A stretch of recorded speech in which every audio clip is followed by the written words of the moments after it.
я думаю, что это очередной виток, очередной такой всплеск нездоровой фантазии госпожи Милашиной, которая, видимо, и дальше хочет развивать эту уже давным-давно позабытую тему.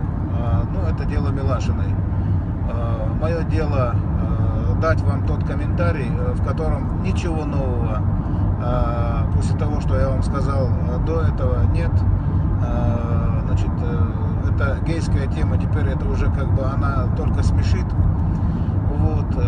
И мне очень странно, почему вновь и вновь эта тема поднимается. Видимо, фантазии Милашиной и ее коллег из «Новой газеты» настолько обеднели и настолько иссякли, что, в общем-то, они вновь и вновь возвращаются к тем скандалам, авторами которых они, собственно, были сами.